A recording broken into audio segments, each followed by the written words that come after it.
Hello and welcome to NTA Tuesday Live. I am Jumwa Yusuf. Nigeria is the world's largest producer of cassava, a crop that feeds millions. But beyond the dining table lies a massive opportunity we have barely scratched across the globe.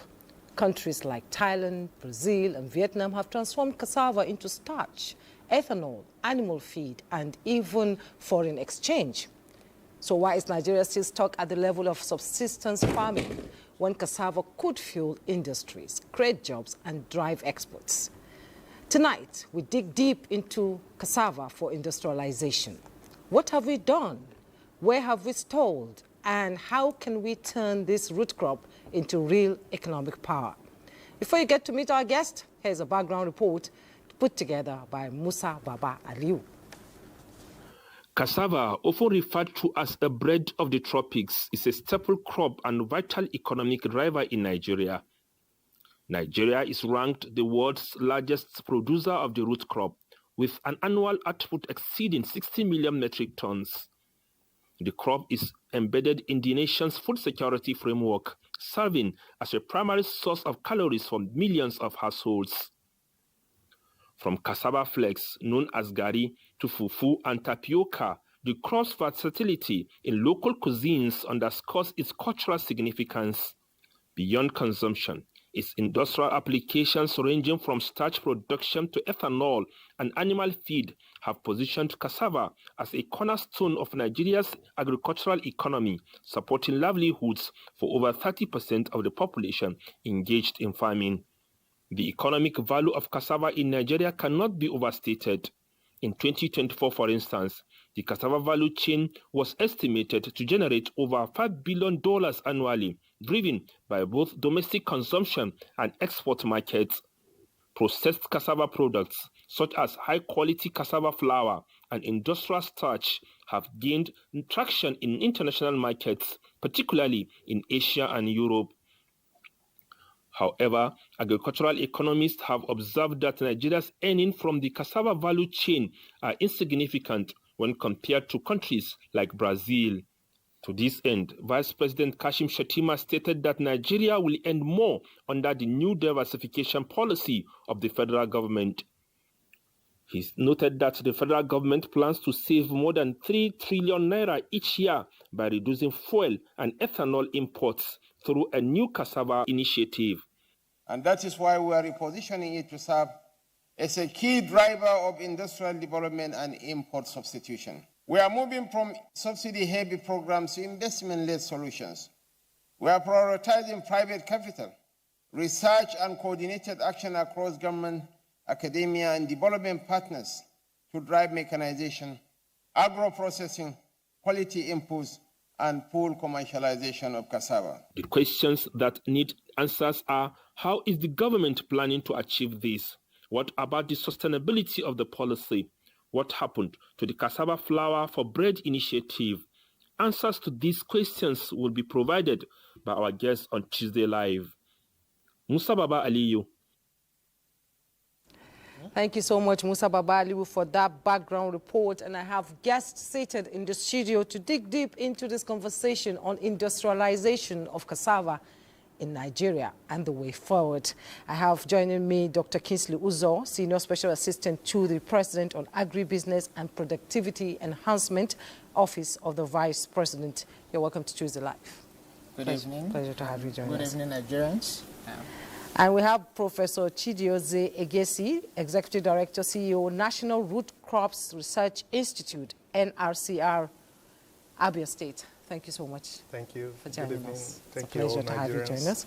And Kabir Shagaya, Director of Strategy, Kavista Holdings, is also joining us on this program. Hi, good evening. Thank you so much for joining us. And we also have joining us via Zoom, Senator Sabi Aliu, Honorable Minister of State, Agriculture and Food Security. He'll be joining us in the course of the program as the program progresses. Now let's hit the ground running on this topic that has been trending for a long time. Since 1999, there have been different initiatives on cassava production and industrialization. And now this government is finally putting it on the table. For some time, it has just been talk, and no implementation. Where are we now? What is the Tinubu administration trying to do with cassava? Thank you for that. As you may be aware, there's never been a time where Nigeria hosted or celebrated the World Cassava Day. So that's the first point of trying to bring it to limelight. And it wasn't just celebrated at any other place, it was celebrated at the presidential level, at the presidential banquet hall, where the vice president, who is the chairman of the National Economic Council, presented the keynote address and stated the different opportunities within the different cassava derivatives. You know, and prior to that, in the August 2024 National Economic Council meeting, the Nigerian Cassava Investment Accelerator, which is spearheaded by the Boston Consulting Group and the Lagos Business School, was launched. And that was not launched because these private entities wants to do that. You know, it was launched because they had all of government approach and support given to them for them to leverage the seed funding that they're using to do the investment accelerator, and that is to, you know, orchestrate deals within the cassava ecosystem so that in the processing industry, if you look at the entire chain, you know, you have very vast opportunity, just like no other government has gone granular in trying to analyze what is in it as far as cassava is concerned, and how Nigeria has a competitive advantage in cassava, representing a largely untapped potential opportunities for industrialization, which will spur or boost economic activities in the country, especially within our farming communities, at the rural and peri-urban communities where this product is being farmed and likely to be processed. I will give you an instance. If prior to this in our pre-edition conversation, we talked about the cassava bread. If we can substitute, you know, 10%, if we are spending $3 billion on wheat importation, if we do substitution with 10% high quality cassava flour, that is $300 million.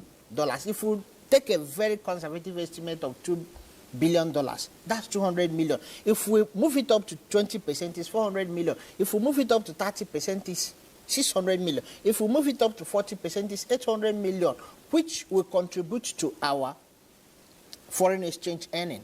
You know, it's a combination of both import substitution, domestic value addition, and export earning, forest earning through export. I will take you another instance, sugar. If we take 2022 data, we spent $844 billion importing sugar into this country. And that's 70% of the sugar imported into this country is used for industrial consumption. So people will not have that, oh, I'm using cassava as my sugar. The puff you eat, the bread, the sugar, out of this 844 million, 70% purely for industrial, not for domestic table, kitchen table consumption. So we can actually substitute with at least 50%, and that will not even creep into the kitchen table consumption. That gives you $422 million. We talk about ethanol. Nigeria in the same year imported ethanol worth $155 million. And the interesting fact there is that that $155 million was 504 million liters. But the local ethanol production capacity, installed capacity in Nigeria as of 2022 was 514 million liters. So we actually have installed capacity in excess of our consumption that can be served 100%. You talk about the sweeteners and syrups. We spend $77 million importing sweeteners and syrups. Most of the cough syrups, most of the sweeteners in Chivita, the rest of them are coming from the old cassava derivatives. Then you talk about the modified starch and adhesive. We spend $75 million importing this item. You talk about the food grade starch. We spent $35 million. You talk about sorbitol, your toothpaste, the rest of them, $101 million. So when you aggregate cumulatively, this is between, depending on the substitution percentage of the high quality cassava flour, this is between $1 billion to $1.6 billion you can save internally. And then you move, this is just in one point, you talk about the domestic market. Because when the prices of, after the Russia-Ukraine war, the prices of the basic staples, they all skyrocketed. And Nigerians began to consume more of cassava. So if we can deepen the consumption of cassava within our domestic food market, we can actually also have additional market opportunity of between $500 million to $1 billion. And then you talk about the regional market. If we take all these high quality cassava flour, sugar, ethanol, sweeteners and syrups, modified starch and adhesive food grade starch, and sorbitol. If we just target between 5% and 10% of these derivatives within the West African and Central African sub-regional market, where Nigeria is the largest producer in the world. Nigeria produces 20% of the global production is from Nigeria, which amounts to 61 million metric tons. And you have a lot of people farming it, the largest of all crops, cultivation. 30% of the land area cultivated in this country is under cassava. And also the number of farmers farming cassava is 46% of the total number of farmers in this country, 40%. Which is 46%. 46%. Maize is the highest, 50%. But in terms of land area under cultivation of cassava is the highest. 30% of the total land area under arable land cultivation in Nigeria is for cassava. So that 46% is around 14 million farmers. So if we do this, that is why President Bola Ahmed Tinubu has looked at it. He is interested in spreading opportunities for Nigerians. So if we can actually transform this very sector that is second to maize and the largest in land area, it means the ripple effect, the cascading effect, the multiplier effect of whatever improvement that will come from it will translate to the vast majority of our people. And for instance, again, for women, we'll get deeper into that conversation. For women, 2 times more women farm cassava than men.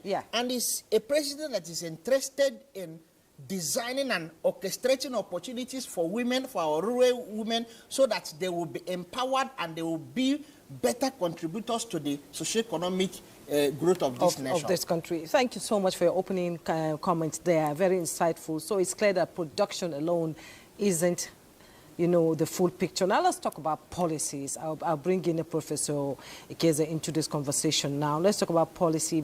We've seen past efforts, you know, like the Cassava Flour Initiative, Anko Bora's program, you know, some with promises, others not sustainable. So from where you sit, what policy or regulatory gaps are holding cassava back from becoming a fully industrial crop in Nigeria?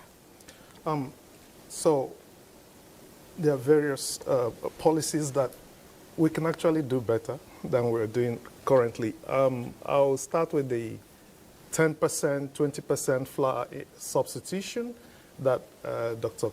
Uzoma mentioned about, you know, how much money can we save if we substitute by 10%, 20% imported wheat flour.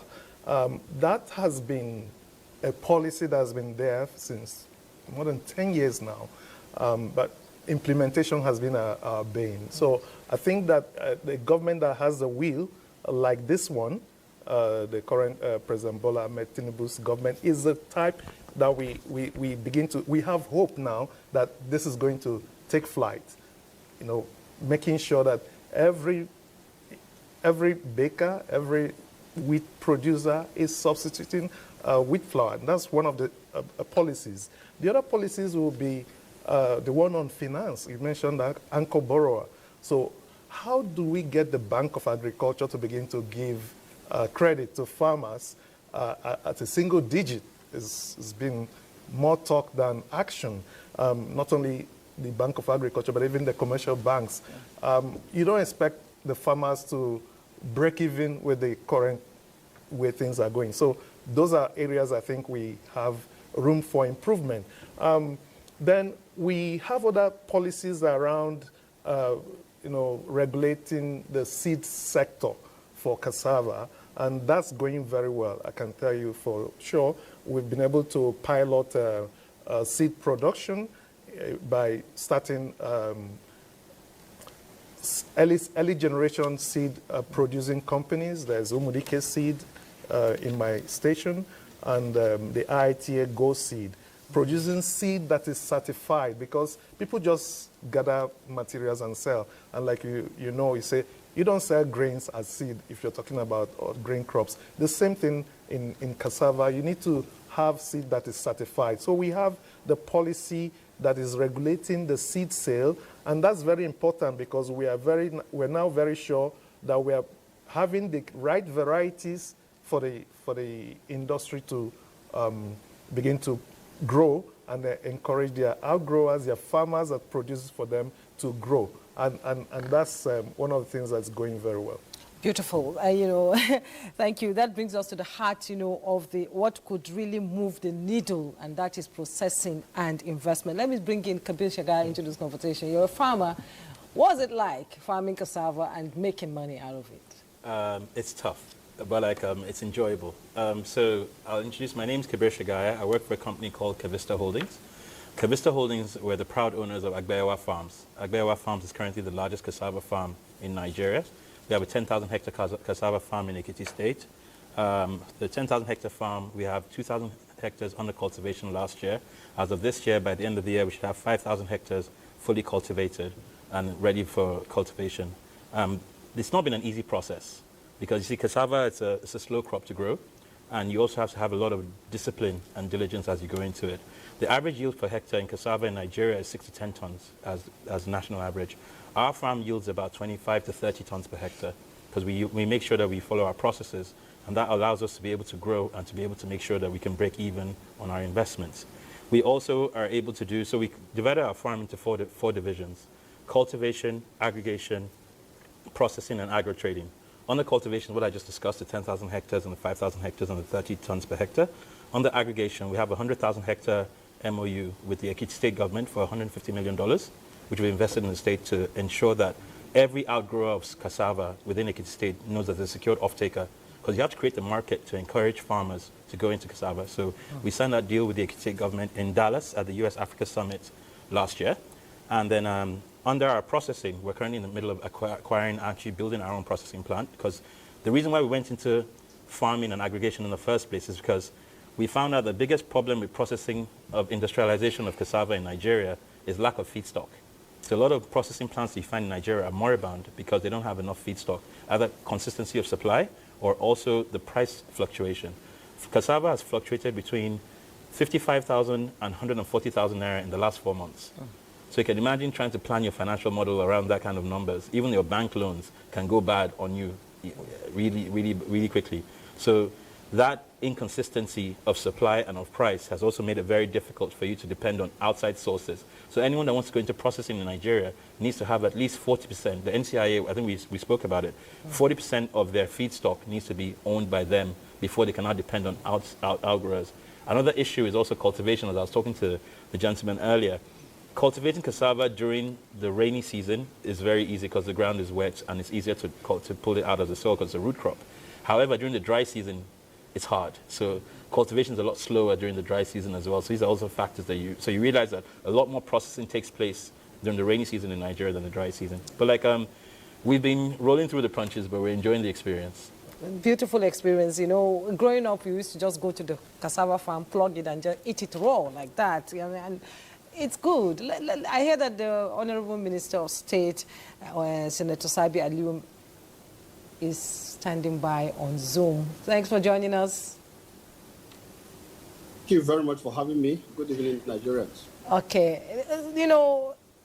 There's so much talk about cassava for quite some time now. And this Tinubu administration is saying we're going all the way to make cassava an economic crop that could bring economic growth to the country. So from your point of view, and as a government official and Minister of State for Agri and Food Security, what is the current status of cassava production in Nigeria's agro-industrial landscape, and what is the gains? Well, thank you very much. Definitely, cassava is the wonder crop. And I think it is right, just like the guests in your studio have said, we have not maximized the exploitation of cassava as a natural resource in this country. Over the past 3 decades, Nigeria has maintained #1 in the volume of production, but that's where it ends. And right now, we are producing about 63 million metric tons per annum. And if you check the benefit in terms of the global trade, for example, definitely you will see Nigeria is conspicuously missing. And if you see Nigeria, it will just be a dot on the bar chart. And these are the issues that are actually stimulated all the attentions you are seeing cassava is getting. The Federal Ministry of Agriculture and Food Security had implemented a program called Root and Tuber Expansion Program, where cassava was the major focus. Of course, definitely not also forgetting the other root and tuber crops, but cassava was mainly the major focus. But having expanded, we are not benefiting. And I think the situation is definitely a very dicey one because it's a mix. And I think the guests have tried to give you the picture, the ones who are processing. And definitely this time around, you get some supply, and then the next time you have some problems. I think I was just reading recently, there was a newspaper report saying that cassava farmers are crying because there's a glut. So those are the kind of mixed things you get. But what we want to do now is to bring back that attention that cassava deserves so that both the policy, both the implementation framework and all the like will be able to tie it down. And so in the ministry, for example, kudos to the efforts that, the senior special assistant was, reeling out to you. But within the context of the ministry, what we have decided to do is to come up with the root and tuber industry and export development program. And we believe if we have to institutionalize all the efforts, then we must anchor it or something. And that is a program we are bringing on board now to anchor it because the focus is on industrialization and then export. And I think the guests in the studio have tried to give you the various components of how that can be achieved. So for us in the ministry, cassava has both food security benefit, it has industrial benefit, and it has export benefit, and it also has environmental benefit. And you come to realize that it does very well in marginal lands. And so it is possible from Baga down to Lagos for you to see cassava being grown all over the place. But then what benefit are people deriving from it? Farmers would like to have better benefits. So if you have aggregators like the Agbeyawas and the Kavistas are doing, then farmers can have guaranteed market. But beyond guaranteed market also, what about the product development? And I think we need to really work very heavily on that. Professor Egese will recall that because of this, I think they have what we call product development program, which is basically focusing on cassava products that can be developed. And within that context, the innovation that all of these things is bringing means that we have a lot of enterprise that you can develop and bring in the youths and the women across the communities of this country, so that beyond the industrial application, also at the small scale or small and medium scale level, you are able to get people to create products, and there's quite a number of products. But I think the most instructive thing to say here is that we also believe that given the current production level, the average is about 11 tons per hectare. But we have varieties that can give you 40 and even up to 45. Now, there are countries that are even doing more than that. So what we also like to look at is within this program that we're talking about, how do we support our Nigerian farmers, even within their present production system, to be able to reach up to, say, maybe 35 tons per hectare? That is like tripling, which means Nigeria is capable of producing about 180 million metric tons if the right steps are taken. So those are the things we are looking at. That way, the companies that are into processing, just like Shagaya has tried to win out, they will not just depend on what they are also producing. Like you said, there will be guaranteed production from various producers. And I think one of the things that has to happen is that when you benchmark the countries that are doing very well, the Thailand, the Vietnam, the Indonesia, these are the countries that are carrying the largest share of the market. Now you realize that standard is a very, very important component of it. Standard in the production in terms of good agronomic practices, And even in terms of the various, harvesting, technique. Because if you are not good in harvesting cassava, even during the harvesting, you could do a lot of damage to the tubers, and you end up having very bad products at the end of it. So there's quite a lot to be done. And let me say this. Honestly, the agricultural sector is a knowledge sector. It's a knowledge sector. And I think if our farmers do not have the necessary skills and competencies, we shouldn't expect them to give what they don't have.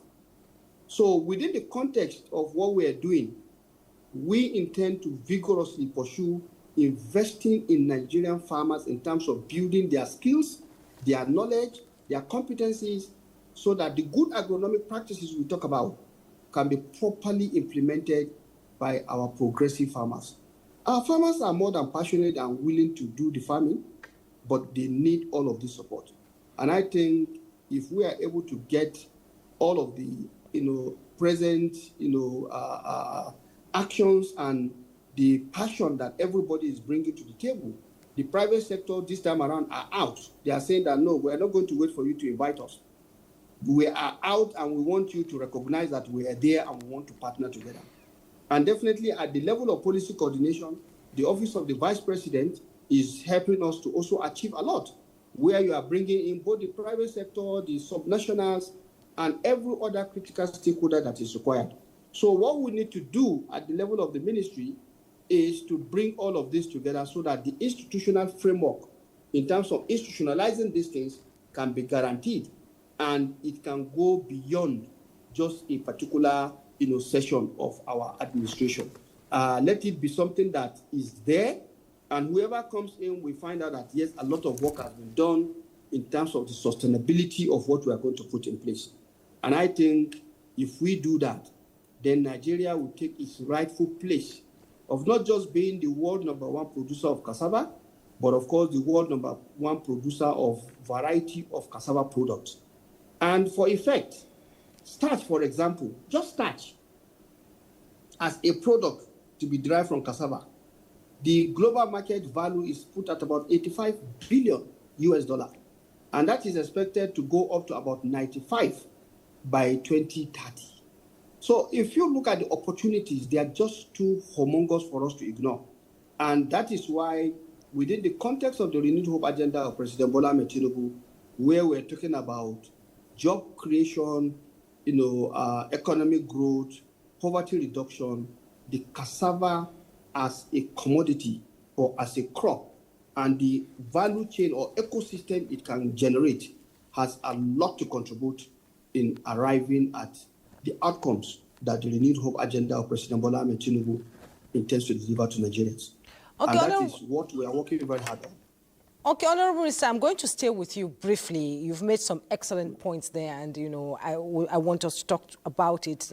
If Nigeria were to get serious today, like it's happening now on cassava, what are the 3 practical steps we could take over the next 12 months to begin turning cassava into a true engine of industrial growth, from your point of view? First, I don't believe that doing silo approach works. So what has to work is that we have a robust national program that all critical stakeholders agree and respect and say that this is our program.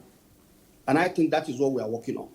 And you can see the collaboration you are seeing from the Office of the Vice President, from the private sector, the ministry, the research institute. That is the direction we are going into. This is because we'll be able to pull in the same direction, gauge our energy, effective resource allocation and application. And I think if that is done, that is the first step. Then the second step is to look at the component that has to be taken care of. First, we need to deal with our soils. The soil itself has to be understood within the context of cassava as a crop. Yes, cassava does very well on marginal lands, but of course, if you can give it a very good preparation in terms of the marginal land itself, some good fertilization, then cassava will go ahead to give you more because it has the potential to give more. Where you are getting 11 tons, if you do the right thing, you can get 20 tons. If you do another right thing on top of it, you can get 30 tons, and on up to even 40 and above. So I think that itself is one component. Then these varieties that have been developed. I think the director of National Root Crop Research Institute of National Root Crop Research Institute based in Umudike is there. There are quite a number of varieties that have just been recently released, and many of them having the potential to yield up to 40 tons or above. So if you do the right thing in terms of training our Nigerian farmers to understand the good agronomic practices that goes with this production cycle, land preparation, and with support for good inputs in terms of agrochemicals and the like, definitely this will be another component. But the next key driver will be that you are able to develop a very robust market system. And I think the market system here will be tied down to processing, product development, and the demands by our various consumers. Now, if it is for export, of course, talking about cassava chips of high quality and pellets of high quality within the context of feed for animals is important. And I think with the kind of revolution we're expecting in the livestock sector also, given the fact that President Bola Ahmed Tinubu has established the Federal Ministry of Livestock Development, and given the interest from Brazil, for example, for livestock development, then developing livestock feeds from cassava is also another very important market that is waiting to be exploited. But all of this will require conformity to standards, because whatever it is you're talking about a food value chain. And if you are talking about the food chain, then people are concerned about what goes into it, whether for local consumption or for international consumption. So I think if we can tie all of this together, and I believe that those are the key ingredients of a robust root and tuber industry and export development program. But most importantly, political will and political will. And I think the best political will in this sector today is given by President Bola Ahmed Tinubu, who has so desire to transform Nigeria's economy into prosperity for all. And I think that is an opportunity for us to tap in. And that is why you can see the Shagayas of this world are smiling, because they know that they are getting it, they have a political leader who has given Nigeria the direction to follow. And we, the food soldiers, who are manning the Federal Ministry of Agriculture and Food Security, myself and my brother and colleague, distinguished Senator Abubakar Kyari, we are doing our best. And of course, Professor Egesi there, who is also one of our chief executive officers, manning a very important mandate, knows that we don't ask for less. We ask for the best because Nigeria deserves the best. Thank you so much, Honorable Minister there. And, based on what everyone is saying, cassava is the next thing. And, people say we must stop treating cassava as a mere food crop and start treating it as an economic weapon that could take the place of crude oil. Do you agree? Definitely. Because there's vast potential in it. Like the Honorable Minister had stated, for quite a long time, Nigeria had remained the #1 producer. But when you look at the export, the trade index, Nigeria is nowhere to be seen. I will give you an instance. Nigeria produces 20% of the global production, but our export is $1 million. Thailand is $3.3 billion. You know what $3.3 billion industry can do to Nigeria? Outside oil, nothing again gets, no single commodity gets you $3.3 billion. Vietnam, $1.1 billion. So, and the market is expanding because the health consciousness, celtic disease, or gastrointestinal problem relating to gluten problem, the high quality cassava flour from cassava is gluten-free. And we must begin as a nation. That is what, Mr. President, economic diversification. We must begin to take our, just last month we were in Ethiopia. Ethiopia today is the largest producer of wheat in Africa, and they are self-sufficient. But they have another carbohydrate source local before the wheat came in. They call it teff, njari. When you go to any restaurant, big 5-star hotels, they have bread, pastries, buns, all of them made from njari, 100%. So why can't we begin to patronize ours?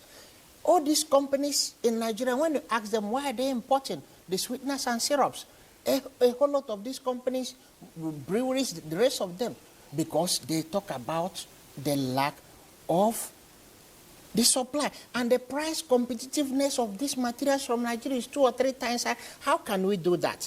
Just like the Honorable Minister had talked about, increasing the yield, because there are the key drivers. You can actually unlock cassava industrialization can only come through unlocking a combination of key drivers and enablers within the ecosystem. What are the drivers? The drivers is the yield, enhancing the yield, treating the soil, the seed system, because currently we have the lack of availability of industrial varieties with enough starch, given that it's not properly commercialized. But the president wants to commercialize it, set all the drivers and the enablers in motion. This, I'm talking about the seed system, the productivity, and then you talk about the high rates of post-harvest losses. I will give you an instance. For the year, the average for the 3 top exporters, Thailand, Vietnam, Indonesia, is 22.7 tons per hectare. Our own average is 6.1, even less than the African average, which is 8.1,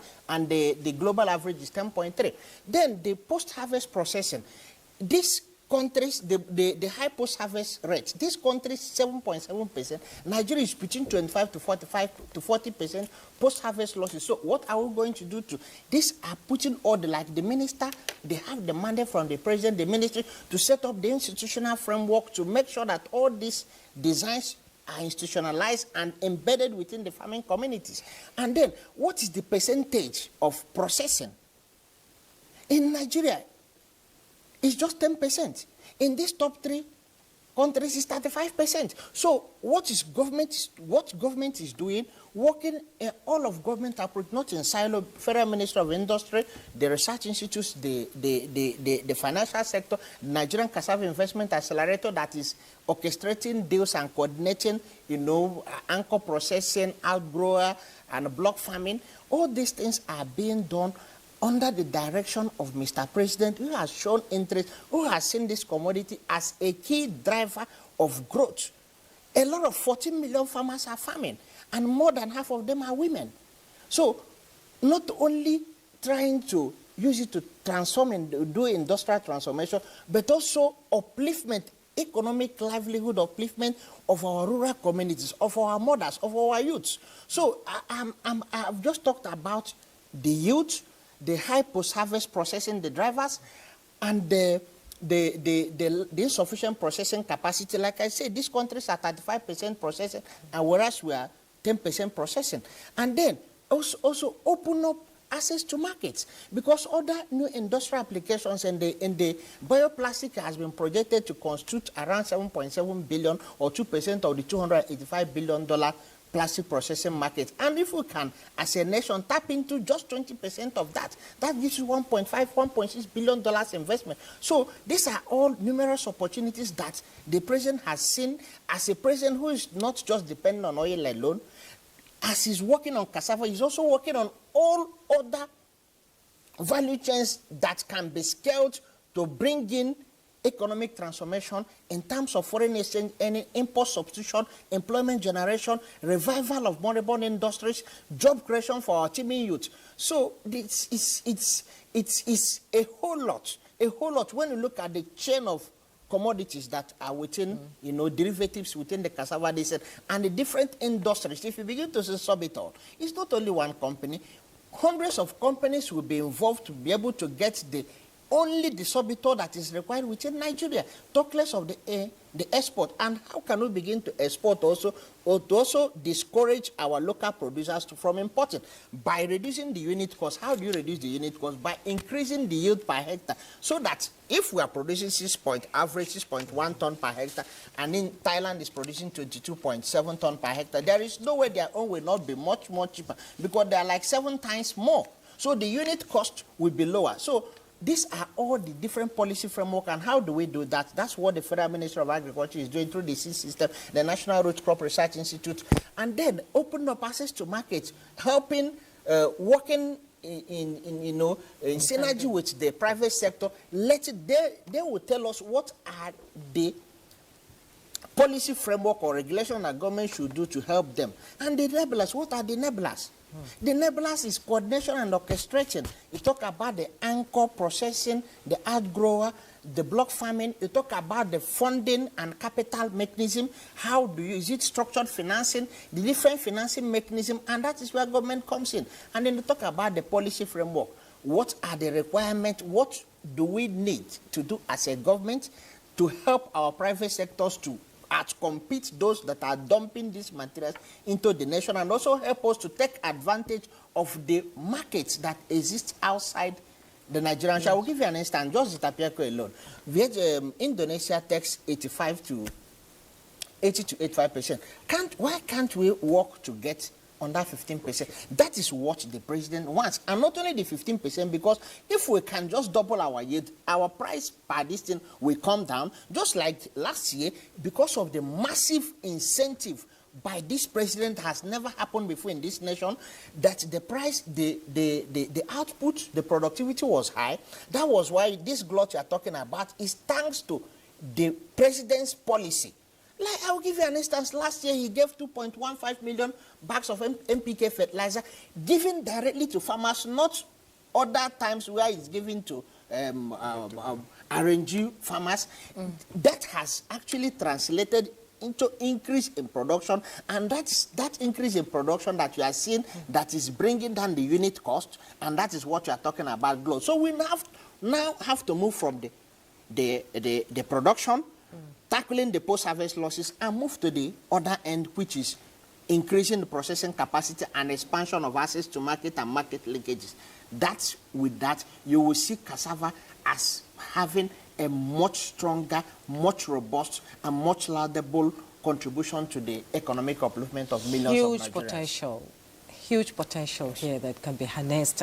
Prof, how can we build, industry-farmer linkages? Because infrastructure is important to the actualization of all these visions by President Bola Ahmed Tinubu. Yeah, you're asking how can we? We're already demonstrating that with Shagaya and Agbeyiwa farms, and the other farms existing in Nigeria that you can really call it piloting of that. So we require to align all these policies with structured research, product development, and then the processing, and all of them go together.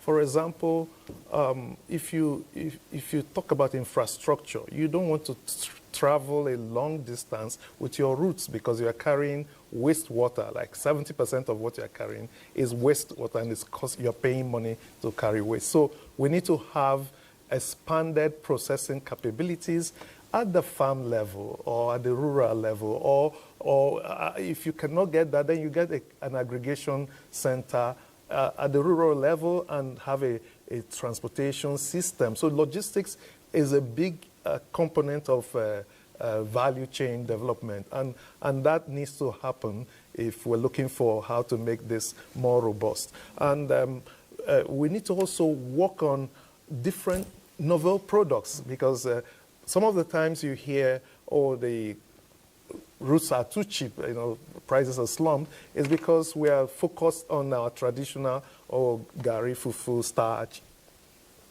Can we produce things like sorbitol? Cassava is used to produce dextrose that you use in pharmaceutical grade intravenous. Even syrup.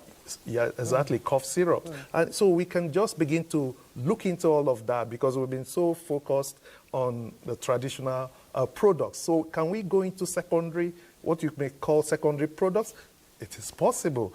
And the National Root Crop Research Institute has been, like the Honorable Minister mentioned, has been involved in developing new products. And so innovation needs to come into everything that we do.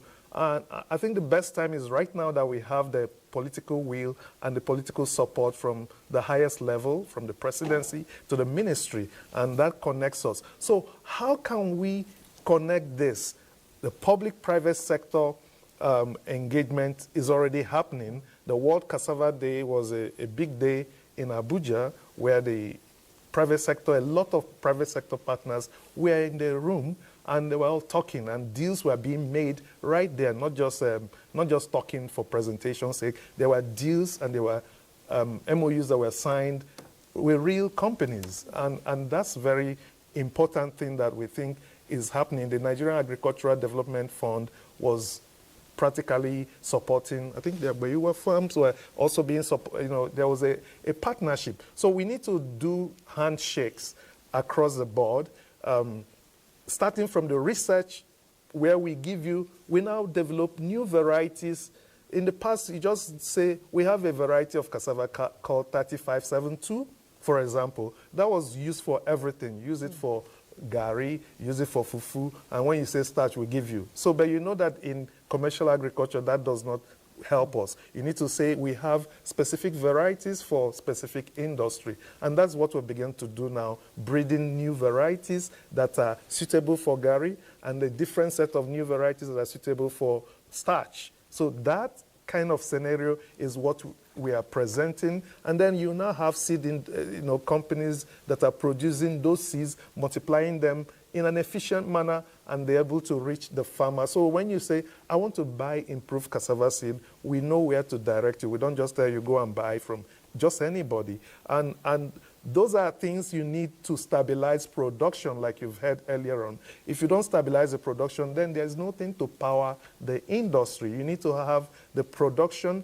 and you need to have the processing and the products that you're going to use those roots, massive root production to feed. Yeah. And then you need to now have the market systems and the policy where you begin to regulate when do we allow importation of alternative products like wheat flour or whatever product that's going to compete. When are we going to even, when do we allow, by how much, and what time frame do we give so that there's no hunger in the land, but also the farmers are being encouraged and the processors are being encouraged to produce and be able to increase our foreign earning. In the past also, we've been talking about cassava to feed ourselves, and maybe we already have somehow something enough or barely enough to feed ourselves from cassava, but we're not powering the economy enough if we continue to talk about feeding ourselves. And that's why the emphasis on industrialization and export of the product becomes very, very important, because when you sell a unit weight of cassava out in Nigerian markets versus when you export it, you're not getting the same value. So what is going to drive the young man in the street from moving away from buying and selling, for example, to producing, maybe producing roots or maybe processing roots to something that I can export?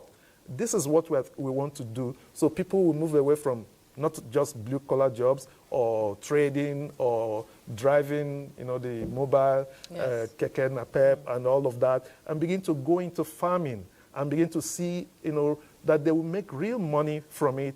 I think that's the direction we want to support and we want to take. Okay, that's beautiful. We will take some reports now from states in Nigeria where you can see the huge potential of cassava and what the state governments are doing, the subnational. We'll take this report from Akure. It has been established that small-scale cassava farming remains crucial to Nigerians' food security and the livelihoods of millions of households, as cassava serves as both a staple food and a key income source for many Nigerians. Research indicates that smallholder farmers produce an estimated 54 million tons of cassava annually, providing diverse food products. However, a significant portion of this yield is lost after harvest due to spoilage, a situation that imposes heavy economic losses on farmers and the nation at large. They don't take time off to really dwell on which cultivar or variety they want to cultivate, and by the time they cultivate it, problems start coming in. During the period of planting last year, it was simultaneously produced, planted. People went to the farm at the same time so that their product comes out at the same time. You understand? All these are some of the things that has led to the glut we have presently in the market. Experts identified major post-harvest challenges as the perishability of the crop, inadequate processing facilities, limited mechanization, and poor market access. They recommended proactive measures to tackle these issues, noting that reducing post-harvest losses will not only improve the profitability of small-scale cassava farming, but also strengthen national food security. Once your cassava has been harvested, you go into the processing almost immediately. And don't forget, processing starts from peeling. You can use people to peel. They peel manually using knives or mechanical peelers. Government should try as much as possible to grade all these rural roads to facilitate the movement of agricultural products when eventually harvesting time comes. When you talk about processing of some of these products, most especially cassava, electricity is still a factor to be considered. What we advise is for the farmers to go into the value chain of this product.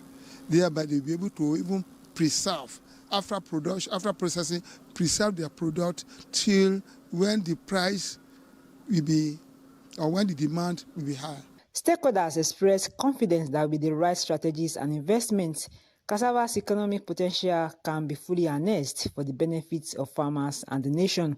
In Nakure, Toyin Batire. The next report is from Abakaliki. Cassava is a major food crop in Nigeria, and Ebonyi State stands out as one of the leading producers in the southeastern region. The state's climate, fertile soil, and agrarian-based economy make it ideal for large-scale cassava cultivation. If your market churns out 48,911 loads of gari every Fyour market, and what is 911 load? 911 load is roughly 10 metric tons. So we multiply 10 metric tons into 48 trucks. That is what you can see every 5 days. Successive governments in the state have made strategic efforts towards cassava industrialization, distribution of fertilizers and agrochemicals, such as improved cassava varieties like TME 419, among others, to farmers for higher yield and disease resistance. Many of them talked about giving them tractors so that they'll be able to involve themselves in commercial farming. And I want to promise them that I will liaise with all the council chairmen to make sure that the ministry, in collaboration with the council chairmen, provide tractors in all the local government. Currently, Ebonyi State's cassava production has grown from being a subsistent activity to a key driver of agro-industrial transformation. With an annual benchmark production exceeding 9 million metric tons, the state's investment in post-harvest mechanization is unlocking new economic opportunities locally and nationally as farmers call for the provision of electricity and more grinding machines to enhance their production capacity. We need more grinding machines. They don't have power supply at this side of the state. We asked the government to help us and restore our power. Thousands of jobs have been created along the cassava value chain in Ebonyi State with enhanced food security through steady supply of gari, odorless fufu flour, supply of starch and confectionaries from pro-vitamin A cassava flour. We use cassava to produce bread, gumbo bite, chin-chin, kasarita, and so many other things. As policies continue to favor agribusinesses, experts believe that Ebonyi is well positioned to become a cassava industrial hub in Nigeria and West Africa at large if the necessary amenities are made available to farmers. In Abakaliki, Fortunate Ozo. Thank you so much for that report from Abakaliki. Let's bring in Kabir Shagaya into this conversation before we go to the minister. You know, you're director of strategy, and whenever there's export from Nigeria, usually the problem we have is standardization of products, and other countries reject our products. So as a private farmer of cassava, what are you doing to ensure that your crops are standardized for international export? Thank you very much. Let me start by giving a bit of context. Because I believe that how we got into cassava would also shed a bit more light to the answer to your question. So my company is called Cavista Holdings.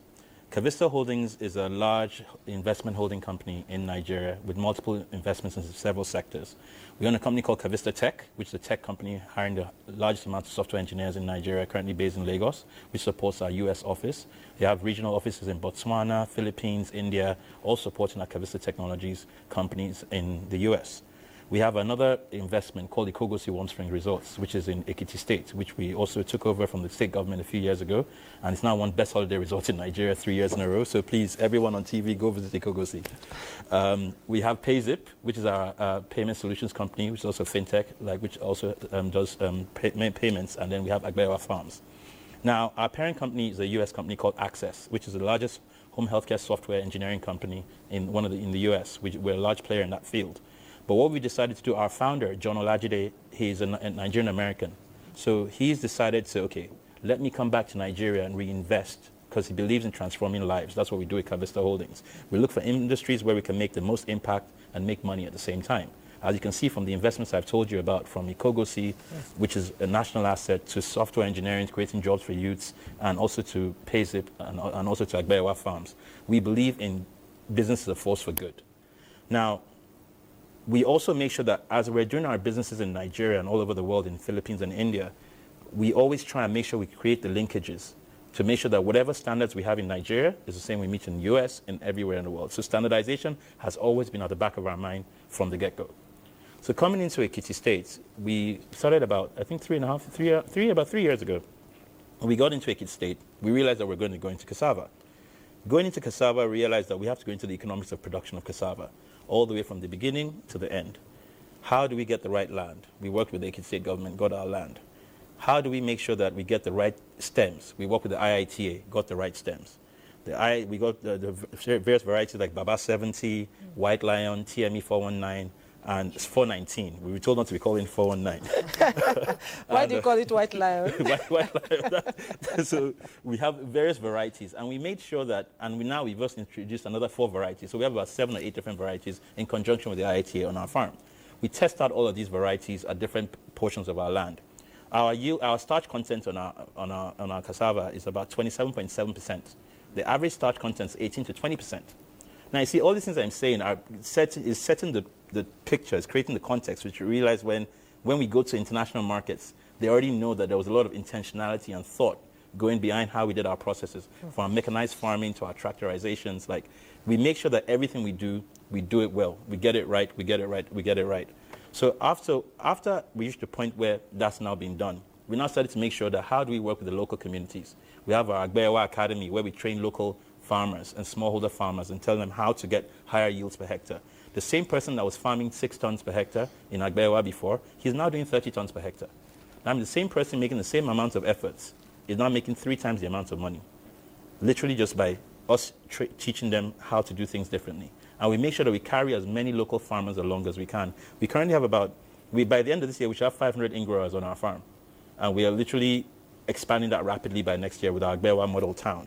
Now, this is all part of making sure that we have an inclusive ecosystem. And then, next thing you know, we're also trying to go into processing. Now, with our processing, we're educating farmers about processing. Because you see, the ratio for cassava processing is 5 to 1, 5 to 1, 6 to 1, around those averages. 5 to 1, meaning 5 tons of cassava will give you 1 ton of starch, or 5 tons of cassava will give you 1 ton of cassava flour. So what that means is that if 1 ton of cassava is 100,000 naira, 5 tons is 500,000. And then 1 ton of starch is 1.5 million. So that means I'm spending 500,000 of my cassava and converting it into 1.5 million instantly. We need to explain. Into starch. And cassava is a very delicate crop. The value is in value addition. The value of cassava is in value addition. So we want to make sure that that value addition is where the value is. And to answer your question, to bring it back to your question, the value addition derivatives is what you sell. Because the post-harvest cassava only lasts for 24 hours when it's out of the ground. So you need to know what you're doing with it immediately. If not, you lose it.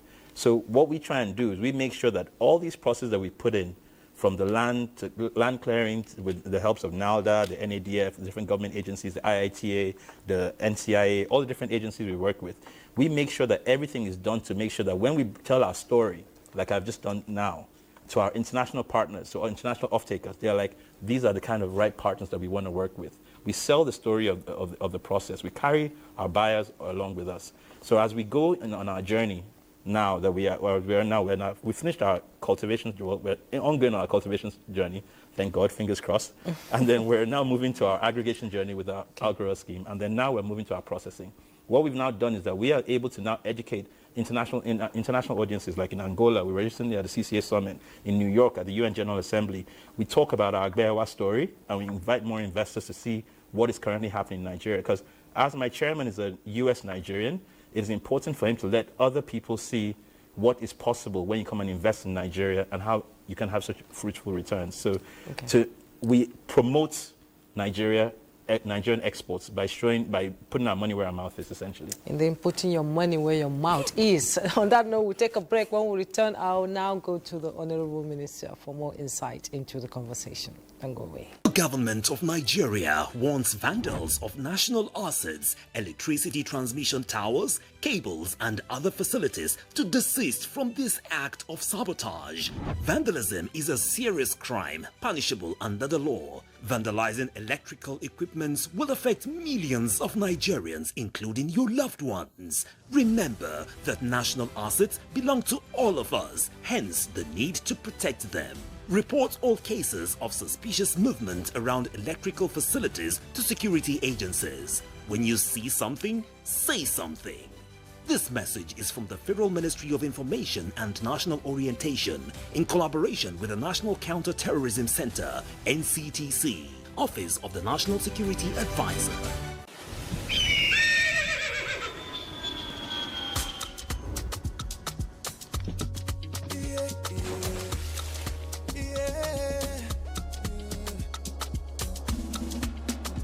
From the Atlantic across the savannah to the Sahara, we rise, a land of the free, we know they tire. We dream great, our spirit is undying. Resilient, rooted like palm tree, we sway in colors, with undying demand. We make solutions, we ignite passion, yeah. Education is unique, we have more than just a mission. We are Nigeria, we are Nigeria, strengthening unity, we know they carry lives. We are Nigeria, we are Nigeria, together live the dream of a land with great destiny. We are Nigeria. I am the real Nigerian. Brought to you by the National Orientation Agency, NOA.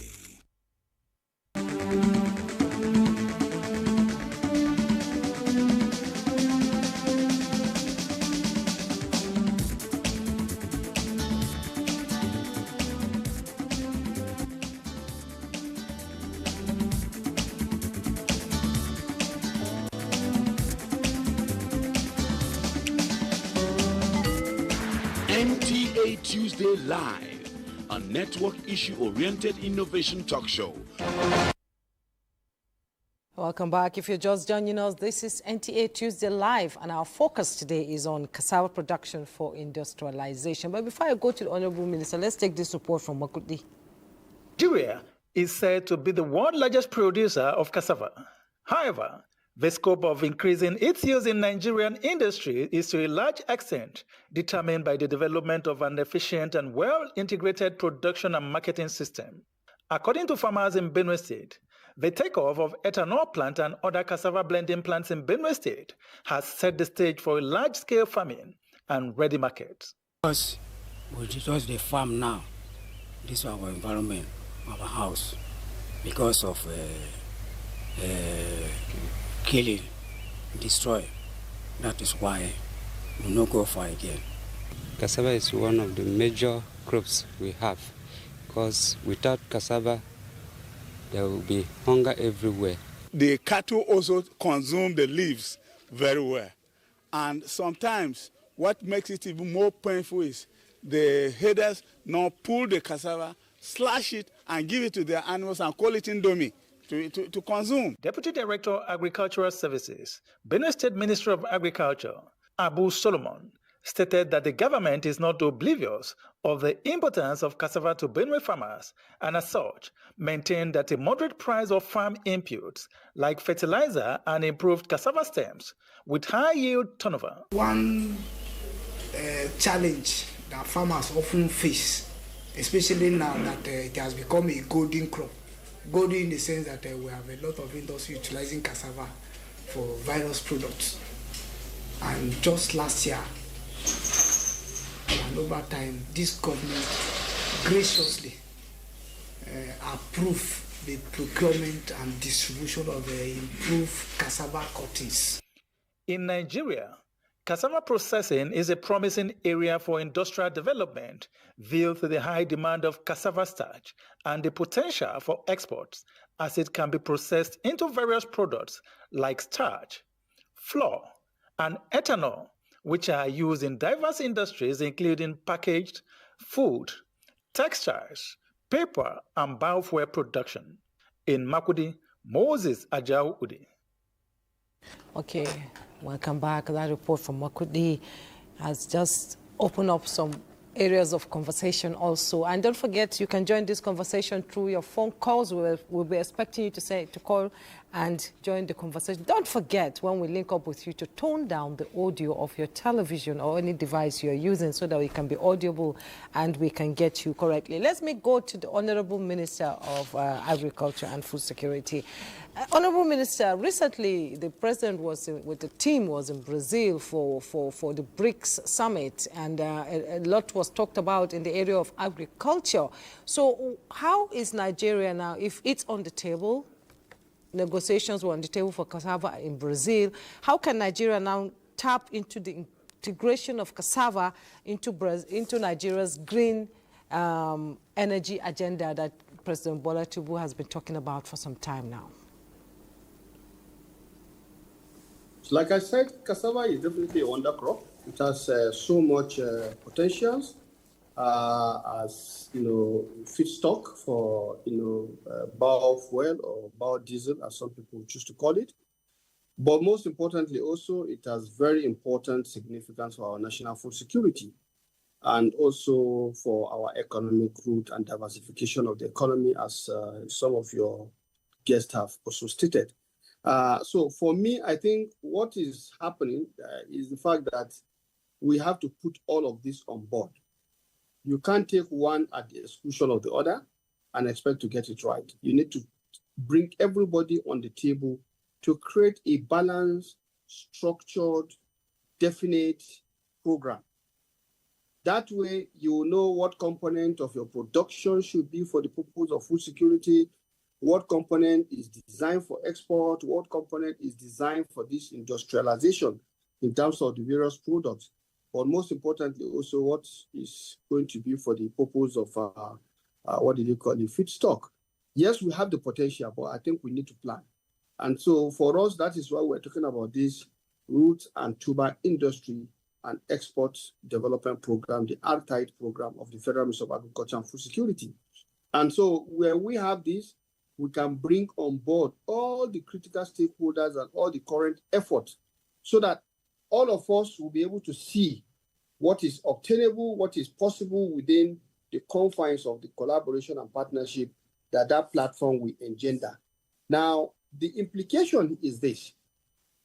Because Nigeria is also a very huge market, we consume a lot of these cassava products in various forms. That means that we must pay attention to increasing the productivity of cassava production.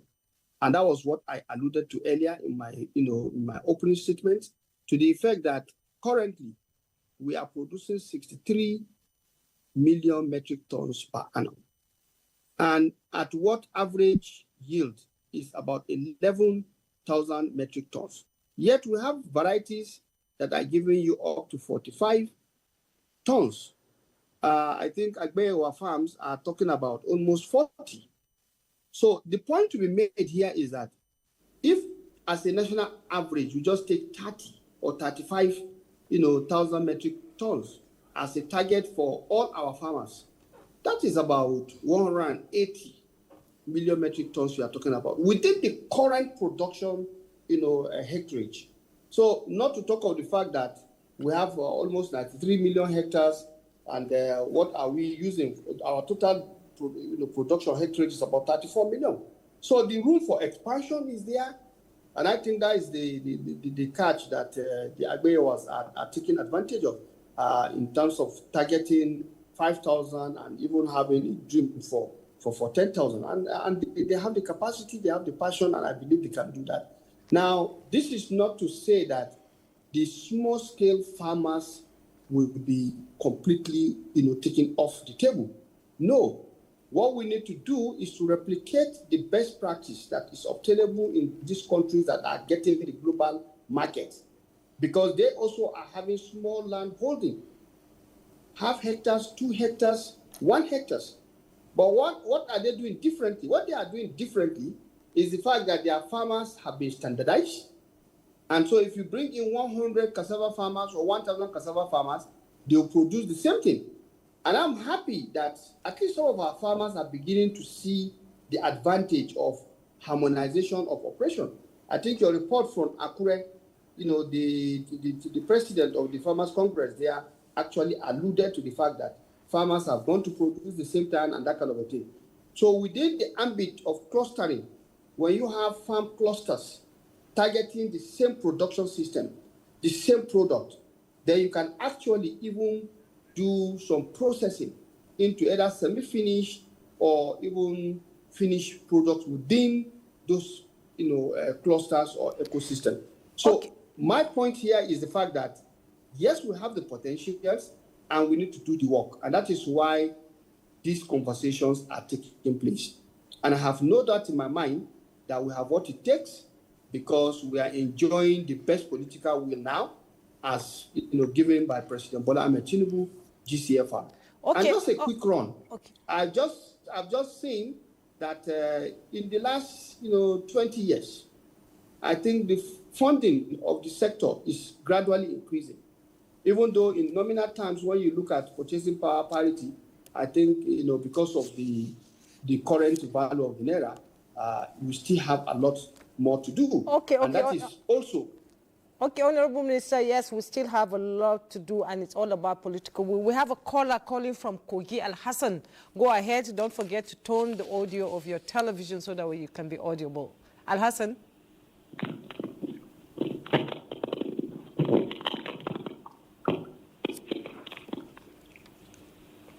Al-Hassan, if you can hear me, just go ahead with your... Yeah. Good evening. Good evening. Can you hear me? Yes. Yes, I can hear you. Good evening. Evening. Go ahead. I must say this is one of the most wonderful programs I'm privileged to witness in Nigeria in this very era. And I'm seriously encouraged by the way and manner the analysis is being done by the special advisor, the Honorable Minister, and the gentleman in white there from the private industry. This is one of the most enlightening programs for wheat farmers in the environment around the state. Like personally, I have a very strategic question concerning how there is a plan to capture the farmers who cultivate sizes of land like 100 hectares of cassava, and the power tussle in the agricultural system, looking down from the Ministry of Agri from the federal level to the state level and the ADP, that have been hijacked by some individuals that make it so rigorously difficult for we to go into production, like he is saying. For example, I as an individual, I have a land of about 100 hectares, and I'm just able to work on 30 hectares because of the exorbitant cost of hiring tractor. And even when such is deployed by the government, some individuals hijack such resources, and you know very well it's in the environment, it's in the state, but you cannot have access to it. Like the issue of fertilizer, like the special advisor was talking about. For government to have access to needs the grassroots farmer one-on-one, person to person, is one thing we are really, really clamoring for at this level. As a matter of fact, I am one of the least cassava large farm owner in the state, at the coastal state territory environment to be precise. We have over 5,000 hectares of land farmable here. But the challenge we're having is what is special advisor to the executive president was just telling us. You have resources deployed by federal government, the ministry, like the fertilizer, herbicide, the power tillers, and all of that. But at the end of the day, it's so difficult to get to the real farmers. Only the political farmers have access to this. Please, dear Honorable Special Advisor, I really appreciate your elaboration, your analysis, your key strategic planning from your level that has to do with government intention in making the value of cassava production, both at the grassroots level and at the national level of recognition, to be fully harnessed, its potential. But please, is there any way the farmers can fully be assessed to know who are the real farmers and the political farmers? Because I must tell you categorically, I was encouraging to this to leave my job in Jos, Plateau State, because of the way and manner I have discovered a lot of viable resources that is achievable through cassava farming. But having been in the field for the past 6 years, on production that has, on cultivation of land that has been in my possession for years, it is so difficult to access government. It is so difficult to access funding. It is so difficult to even access public-private partnership. Why? There is a serious media hijack between political farmers and the real farmers. Okay, Al-Hassan. What is the government doing to address this breach of connection to the most realistic farmers? Okay, Al-Hassan, thank you so much. I think you've made your point. Let me go to the Honorable Minister before I come to the Special Assistant to address the issues you've raised here. Honorable Minister, you can take it away from here. All right, thank you very much. And I want to thank, is it Al-Hassan? Al-Hassan, yes. Yes, we want to thank you most sincerely, and permit me to just say God bless you. You have actually touched on the nerve of a very critical issue we have been dealing with since we came on board 2 years ago. We believe very seriously that within the context of what President Bola Ahmed Tinubu would like us to achieve in the agriculture and food security sector, we believe we have to get it right. Targeting in any project is key. And that is why I would like to submit here very profoundly that until we begin to see national programs that are sustainable, with clear targets, with clear outcomes, we will just be doing, we'll just be wasting time. And I believe we are out to correct this. And just like he has said, the challenge has been, how do we identify who is a farmer? Where are the farms? Some people are farmers, they don't have farms. If they rent farms, where are these farms? So we actually are taking this very seriously, and we have various programs that we are dealing with to ensure that we are able to get to the root of this. And in terms of soil mapping, in terms of farm being mapped, so we are looking at various approaches because you need a bouquet of actions to take to address this issue. Yes, we are politicians, but definitely when it comes to food, you don't play politics with stomach. The stomach is so important, and that is why the Constitution said the moment every government understands what the Constitution says in terms of the welfare and security of the citizens as a primary, purpose of governance, then you will not be joking with food security. And I think that is the understanding President Bola Ahmed Tinubu has given. And remember, he has declared a state of emergency, and definitely, like he has repeated when we were doing the launch of the 2,000 tractors, he said we are still in that state of emergency. And so we are looking at every issue with dispatch. We are currently working with NIMSI and trying to see what can we do to address the issue of farmer registration. And I think working together with the subnationals, some of the states are doing a lot of work on that. And I think a case in point is Jigawa State, Kaduna State, Niger State, and states like even Cross River. They are taking the idea of actually enumerating even Kwara State to know who their farmers are. And I think at the national level, we are taking this very seriously so that at the end of the day, Nigerians' landmass is known. We should be able to know where are these farms. The National Bureau of Statistics have told us that we have 42 million farm families. And if you look at that, that's a humongous number, because the average family size, if you take it to be 5 or 3 or whatever, then you can understand the number that you are going to get in terms of the farming population. So we want to definitely get down to the root of that. And for the farmers too, some of them, they start at good farmers, but when they come and hijack, like that farmer has said, then they stop the farming and prevent their other members from enjoying this. All of this we're trying to address.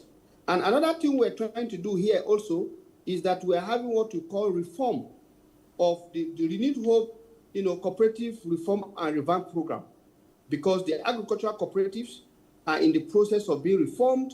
We're having a robust program there where we intend to situate the cooperative societies in the front burner as producers, processors, and marketers. And I think if we bring all of this together, we'll be able to achieve that situation where we'll crowd out the fake farmers. On our own part, all those who send letters to us requesting for support or whatever, we are already developing a process through which we'll be able to name all of these people and, if possible, to shame them. Because enough is enough. Nigerians are tired of portfolio and fake farmers. We have said it. My colleague and brothers, distinguished Senator Abubakar Kyari, has said it several times. I've said it several times. And I think we'll continue to re-echo this, that what we want is to work with real farmers, genuine farmers. And for anyone who believes in farming, I think the various officials, the various institutions, the ministry, departments, and agencies are all over the place that you can talk to and get across to our programs as we are implementing them. But let me say this finally before I yield the floor to you, to say that we believe if we do what the president wants us to do in terms of Nigeria first, let's produce what we eat and eat what we produce. And that's why product development is important. In fact, let me say this. If you are able to do proper, research and innovation in terms of your product development, you will not have to bother about whether people are accepting your product. In fact, people will be craving to have your product because a good product sells itself. And I think within the context of the root and tuber industry and export development program, those are the kind of things we would like to focus on. And I think the executive director of the National Root Crop Research Institute understand that that is one of the focus we are having. And that's why in their institute, they are having a product development program designed to develop a lot of cassava products into various produce or products that our youth, women can be able to produce for their various communities. This is what we call the food security and invariably food sovereignty that President Bola Ahmed Tinubu desires for this country.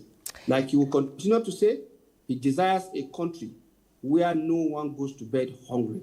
And I think given our abundance, potential, the diversity of our produce, we can do just that.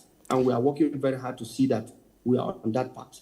Honorable Minister, I like your tone. Enough is enough, and you're going to root out all the fake farmers. Thank you so much for that. It's all about political will. So, Dr. Uzo, how will you begin to strengthen policy and regulation in the cassava industry? I will just add a little based on what Al Hassan said before I address your question. You talked about tractorization, lack of access to the tractors. There is a program called the Green Imperative. I was here 2 months ago with the Honorable Minister. We talked about it. This thing has been in the works since 2016. But when President Bola Ahmed Tinubu GCFR came in, he understood the importance of getting this GIP. And that was why he fast-tracked the process and got it up and running. And what is the GIP? It's made up of 2 components, type 1, type 2. Type 1 is primary production. That's where the tractors come in. It will be in 642 local governments. And then you have type 2, which is post-primary production processing, and 132, making it 774 local governments. So there will be a service center in each of the local governments in this country. Alhaji Al-Hassan, I believe your local government will have that tractor service center. So why these people are hiding tractor, what you said or not? Because the supply is less than the demand. If the demand is more, why would you go and pack tractor? You have to bring out your own and be scout for customers. You have to look for customers. You know, when we had few banks, they don't go out looking for customers. You go to the bank to queue to. But now you have many banks. They are the one looking for customers. So any bank that is saying, oh, if you don't bring 1 million to open an account, nobody is going to come to you. So, Mr. President, being a technocrat, administrator, a politician, he took a holistic view about all this problem and said, no, we have to enhance the supply side of these drivers, enablers of agricultural production, which cassava is one of them. And that is why the GIP was passed. It's a $1.2 billion partnership between Nigerian government and Brazil. Even yourself is qualified. You can apply. You can go and Google about the Green Imperative Project and begin to know the process to qualify. You can be the service center. You can be the one to be renting out tractors to your fellow farmers in your community, in your local government. Secondly, not even the recently launched tractor scheme. More than 2,000 tractors. It has never been done in this country. Because the president understands the need to have all these things reaching our... If you take it now, you have more than 2 tractors per local government. That will help to reduce, that demand-supply gap. He wants to fill the gap. And that is there. So what you need to do is to pay attention to government policies, be in tune with what government is doing, be positive, be supportive of government policies so that you can understand and you'll find a way to leverage. As I'm talking to you, I believe you should be googling on how you can either participate in the Green Imperative Project or the recently launched thousands of tractors and harvesters and bulldozers nobody has ever brought bulldozer for land clearing as a government intervention in the history of this nation except this president. And he deserves a complete accolade and praise by a farmer like you. And back to what you have said on how... I have to hold, before you answer my question, I have to put you on hold there. Umar Anache is calling us from Kebbi. Umar Anache, go ahead.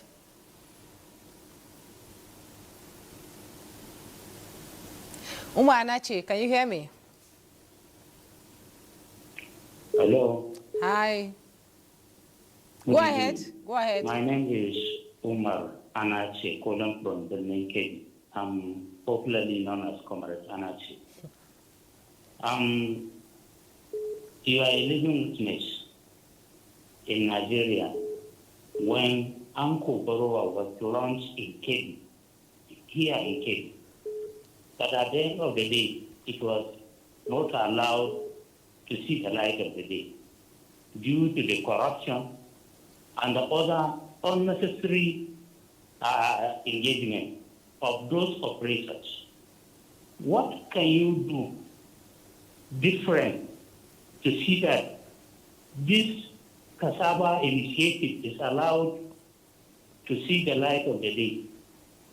Then, secondly, what assurance can you give us that those banks, like Agricultural Bank and Bank of Industry, can be set aside for the loan which have less interest rate, something like, digital, one digit interest? What assurance can you give us that this program will not fail like Uncle Borowa program? And finally,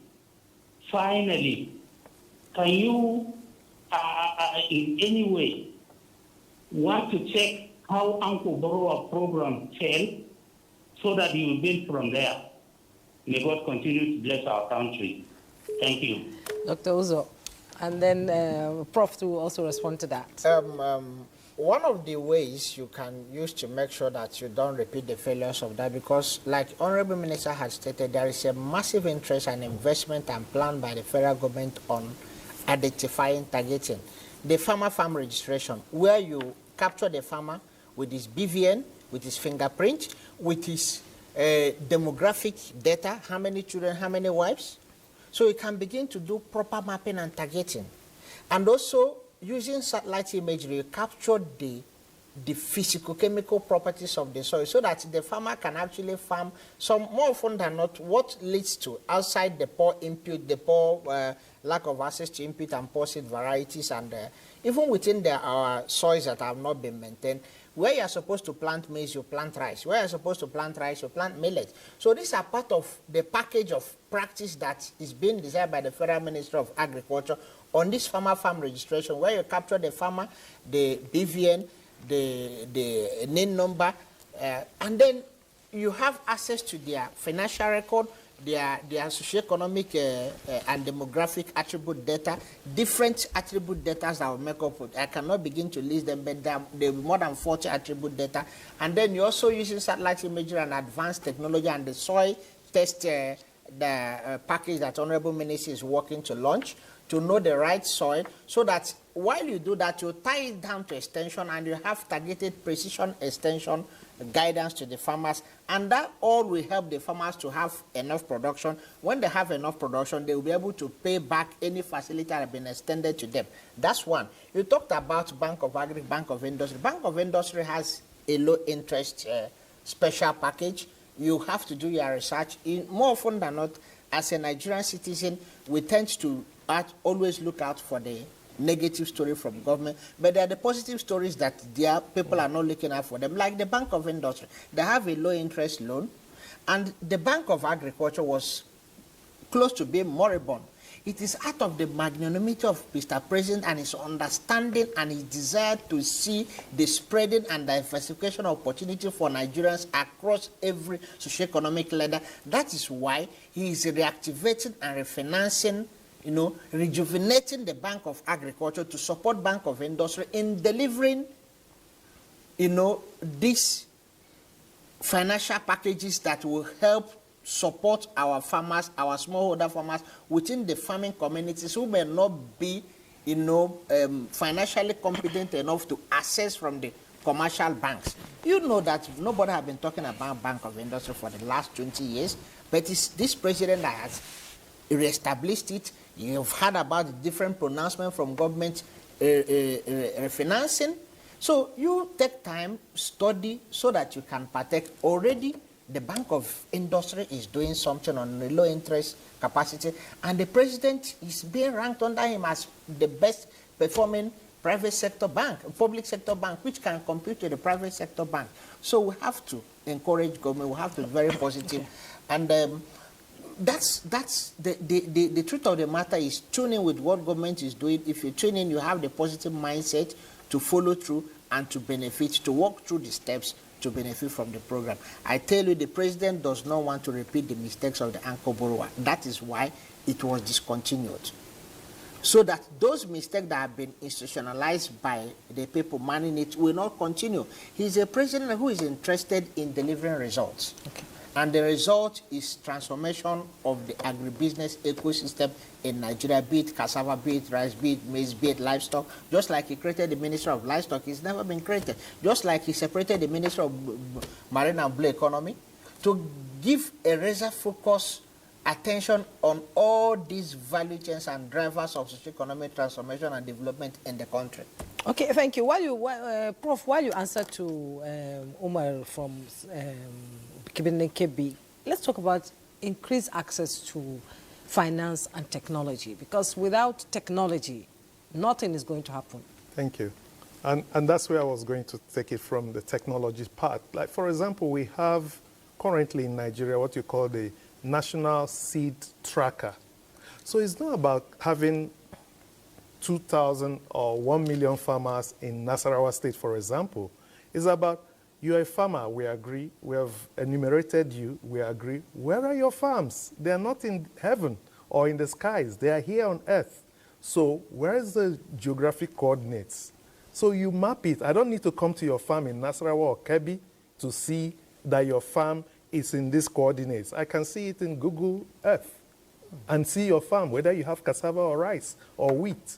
So these are things that were not implemented, and it gave room for anybody to abuse. I mean, if you don't regulate things properly, is open to abuse. And I think this is what we can replicate, because we're not talking about technologies that are foreign or that we're going to import. These are technologies that are being implemented right here in Nigeria. The National Root Crop Research Institute, the ITA, and the National Agricultural Seed Council, we're already implementing something like that for seed producers all over the nation. And other African countries have even taken a cue from us for that. So we can begin to scale this into, we want to enumerate farmers.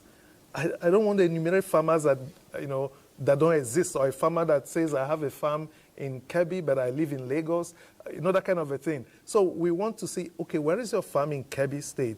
Which local government is it in? If I come there, will I see the plants there in the field? That's where we begin to safeguard the programs, whether the loan or whatever. And I think this is where we'll find everybody working hand in hand, the financial institutions, the Bank of Agriculture, the insurance, agric insurance, and everybody, the producers, the research institutes will work together with the private sector to make sure that the farmers that we are linking, the smallholder farmers that we are linking to big commercial farmers or processors are really well documented, and not just in terms of what's your name and phone number like it was done in the past. Is your name, phone number, and where the location of your farm. If it's in different local governments, we want to, each of them will have a geographic coordinate, latitude and longitude, and we place them there. And we put them in a digital system where you can go to the dashboard and see that this farmer has a 10-hectare farm that has spread in 5 local governments, for example. And we'll be able to say your farm in local government A is not doing very well compared to your farm in local government B. So that kind of a thing is where we begin to get it. And, we can also do monitoring with the same thing. For example, monitoring and evaluation. Exactly, monitoring, evaluation, but even inspection. In terms of, you produce rice in Kebbi or the Ankoboro, but you decided to sell it in your own way rather than the agreed way. All those kind of sharp practices were there then that we can correct now. And I think technology is here for us to use to correct that. Technology is key to the implementation of the Cassava Initiative. And let's bring in Abdul Rahim. He's calling us from Ilori. Abdul Rahim, if you can hear me, just go ahead.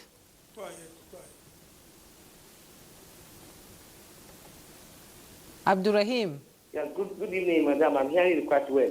Go ahead. The program is quite educative, and it shows that the federal government is working towards improving the quality of food in Nigeria.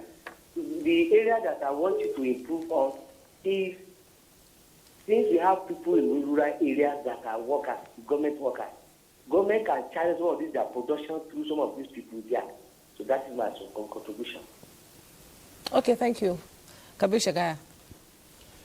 Yeah, so to his question, just... yeah, he's saying government should bring on board, people in the local governments, because this cannot be possible without the subnationals, because most of these farmers are in the subnationals. I agree. So I'll take it from our perspective at Agbewa Farms. I know even when we're talking about political farmers and whatnot. So as I mentioned earlier, we have a $150 million MOU with the Ekiti State government to aggregate cassava from cassava farmers in Ekiti State over the next 5 years, which is literally meaning that everyone that farms cassava in all 16 local governments, we have a database now of about 1,000 farmers across 16 local governments in Ekiti, which we are currently going through a verification process, similar to what Mr. Kingsley said. Like, we're doing it from our private sector perspective, which is also in working with the Ekiti State government and the NCIA and all our partners as well, to just bring some technical know-how. Because in Agbewa and Kavista Holdings, we believe in partnerships. And what we've realized in that process is that we've been able to enumerate farmers, figure out who can actually come into our in-grower-outgrower scheme. We now figure out how to supply stems to them. So we have, I'll take a note from the Honorable Minister. When I first heard this phrase was from him, actually, when he says, no farmer, no nations. No nation. And we believe strongly in it in Agbewa Farms. And what it is that there are 4 aspects to what we used to do to make sure we invest in our farmers. The first one is in finance. Now, finance is a very big issue for farmers at interest rates of 30% to 35%, and even at, I think, even the one right now, the NADF, Nigerian Agricultural Development Fund, which is also someone that we should actually talk about. They're doing a lot of work to actually help promote agriculture in Nigeria. The Nigeria Agricultural Development Fund is currently doing different schemes and programs to promote different crops in different sectors. So the Nigerian Agricultural Development Fund was able to get interest rates as low as 17.5%, even though they're still trying to get lower rates and work on that. Now, these kind of interventions are also tied into processing as well, because one thing they've now done in their program is that if you want to get a loan for cassava, you must include a processing machine in that loan, because the value addition must be clear, because that value addition will also make you be able to increase the value of your output and make sure you don't run into a debt in meeting your loan repayments, because that is a way of them securing the loan for the farmers. Okay. Now, bringing it back to the government, governments in local communities, that is the way you can make sure that people don't run into, because you don't want to do harm when you're trying to do good. Having a local processor, like Prof said, in local aggregation centers where you have processing machines, like the Gari processing machine or a starch processing machine or mini cassava chips processing machines, you're giving people an opportunity to reduce post-harvest loss. You're giving them an opportunity to be able to generate value from 5 to 1 to 500,000 to 1.5 million. So what I would say is, and the other thing that we talk about is logistics. Because the logistics from the farms, because you see, in the southwest of Nigeria, we have decentralized farms. In the northern parts of Nigeria, you have large, 10,000 hectares, 20,000. But in the southern parts, you have them in pocket farms. So you have to literally go from one farm to the other, move your tractors, move all your equipment. So what we tend to find in those regions is that logistics is key. The ramp, the roads, the connection. So I would say the infrastructure is there, but what needs to be done is the coordination and sensitization to let people know what exactly to do differently. Because one thing about farming is, it's not about what you farm, it's about how you farm. So and how you farm is very, very important. And what the government can really do is to, which they're already doing a very good job with all these agencies I mentioned, especially NALDA. NALDA should also be mentioned. As Dr. Kingsley mentioned earlier, the tractorization program, that's being run by NALDA. NALDA is actually managing the bulldozer land clearing and also the tractorization. And they're doing an amazing job working with the ministry and working with other stakeholders as well in distributing it. And they're very engaging. And what we've found is that working with government has been very supportive. And we realize that this kind of level of access that we have, once the smallholder farmers are also able to access that level of access, the future is bright in agriculture specifically. Okay, the future is bright. And like the Honorable Minister said, it's all about political will to drive the initiative. Let's go back to the Honorable Minister. You know, talking about target export and regional markets, how can Nigeria, position itself in the Africa Continental Free Trade Agreement? Whatever you need to do, you start from home, and Ghana is already doing that. So what is Ghana doing right? I think what is Nigeria doing right? Nigeria is doing quite a lot of rightful things. And I think, our country is a huge country. And the fact that we are focusing on agriculture as a major component of the renewed hope agenda of President Bola Ahmed Tinubu means that we are doing the right thing.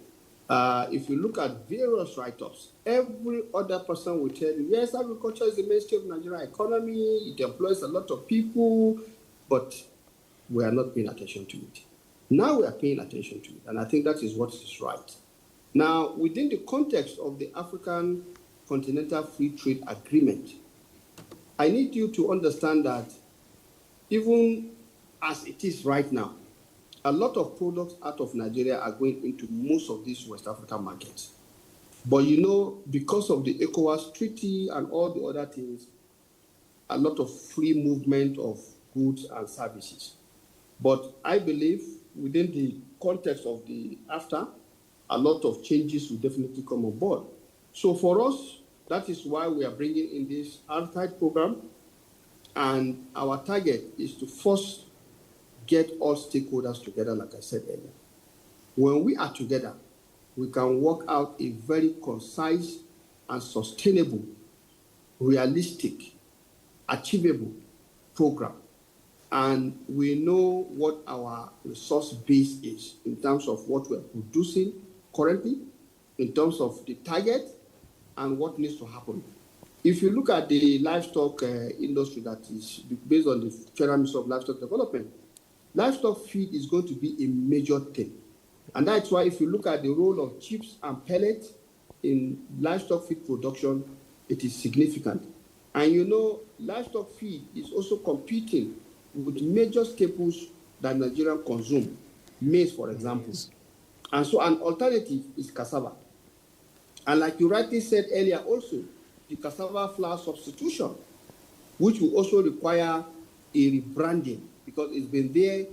And I remember vividly that when we were in the Senate, I think there was an attempt for us to look at a law that will enable these things to fly.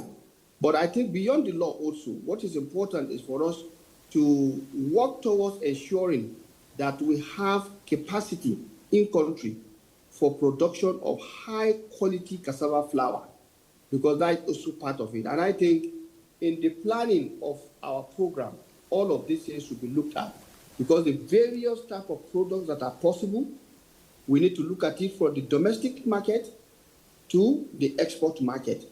And within the context of the export market, of course, we need to look at the African continent first, and then we look at the other outside market. The catch always is that, oh, there is a lot of market out there, yes, but sometimes some of these markets may not be competitive for us. So in terms of the strategy we'll be developing a strategy that will allow our Nigerian production to just not be comparatively competitive, but to be, in terms of quality, in terms of pricing, to be competitive. Because if your product is expensive, nobody will touch it. Yeah. When other people are producing very cheaper products. So this brings me to one major project that we are currently working on, which you call the ease of doing agriculture. In 2023, when we presented our focal area in terms of what we intend to do, it's one of the highlights of what we intend to do, to look at the pain points of all the members of our agricultural ecosystem, and then those things that we ease doing agriculture in Nigeria. We are working on that, and the idea is for us to have a guide as to the kind of policy actions that will be taken. And President Bola Ahmed Tinubu has encouraged the whole of government approach. So when another MDA is having a very consequential action to take for the success of your own sector, we are expected to reach out to them.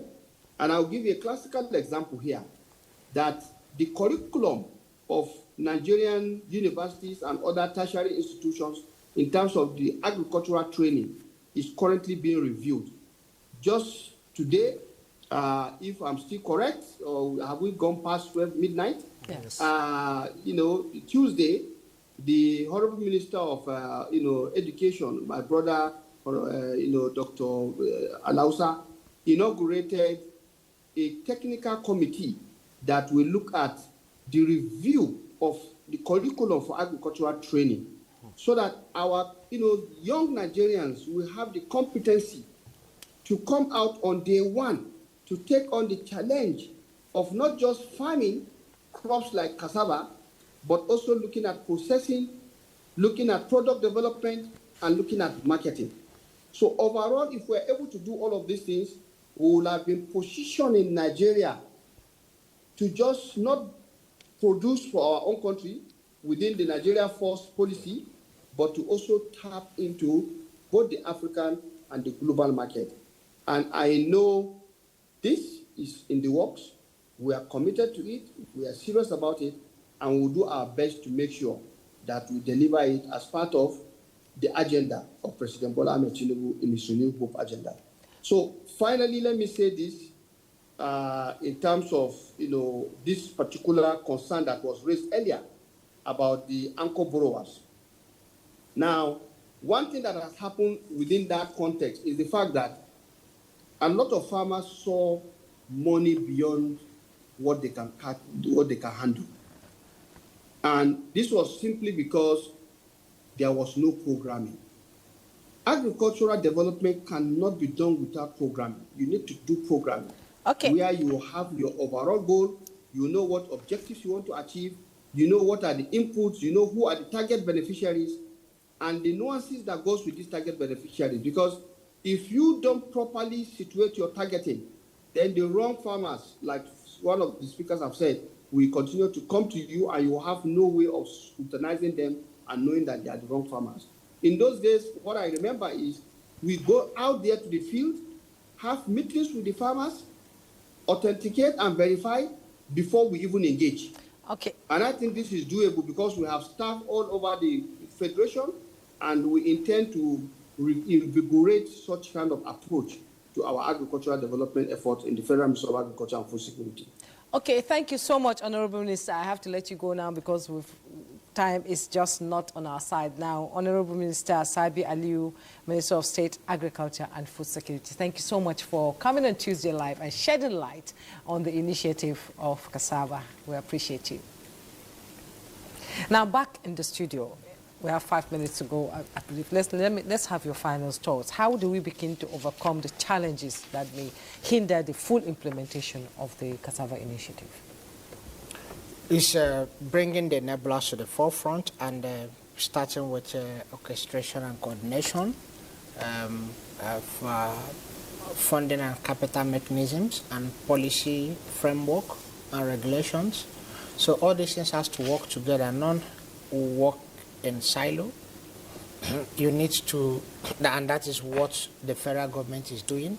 That is just like the Honorable Minister just alluded, the ministry is doing, and they are getting the full support from the presidency. Also leveraging the National Economic Council, the vice president is also bringing the subnationals to the table wherever we need any unlocking from them. The vice president is on board, the president is on board. That's why the National Agricultural Development Fund is being financed. That's the policy and regulation from government side, the Bank of Agri, the Bank of Industry. The coordination and orchestration, like we had that stakeholder engagement, we did proper mapping, getting the key gatekeepers within the cassava value chain ecosystem, bringing them everybody on board. And the funding and capital mechanism, the National Agricultural Development Fund, and every other, the improved budgetary allocation to Ministry of Agriculture to drive this, and having a specific line budget in the ministry targeting cassava. Okay, I have to pause you there. Prof, let's have your final thoughts. Right, thank you. And this is a great opportunity for Nigeria. And we at the National Root Crop Research Institute in Umudike, we are here to make sure that we get the right seed, the right varieties that will power this. If you get the seed wrong, then the whole program is going to collapse. So we hope to give you the right seeds and the right varieties. But we also want to go into improving the production. You've heard that over and over. And a lot has to do with research. Improving production, the production technologies is important. But we won't end there. We want to improve the processes. Some of the processes would include how do you engage the smallholder farmers to be plugged into the big processors. That is, areas that we are very strong in.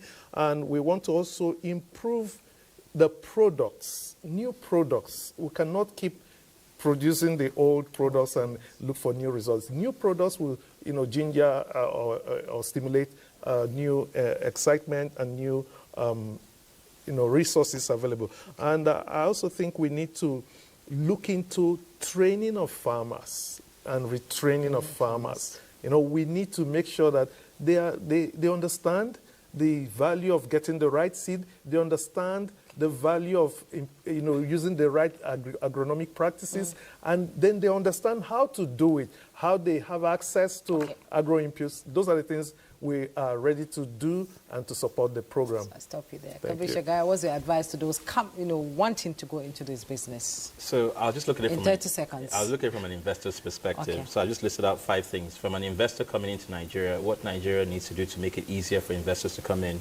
We need higher yields. We talked about higher yield today, from 6 tons to hectare to 35 to 40 tons, like the Honorable Minister mentioned.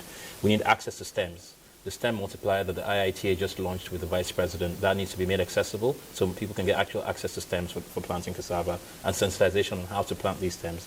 We need access to patient capital and affordable finance. Single-digit interest rates to be able to make it affordable and easier for people to be able to access patient capital for farmers over the period of time. Logistics and storage. How to get things from your farm to processing plants to be able to receive the value of the crops that you're harvesting. We also need data on feedstock. Where are the farms in Nigeria and what's the data? So if we can get those things lined up, I can assure you that the investors will come in with all sorts of processing plants all over the country.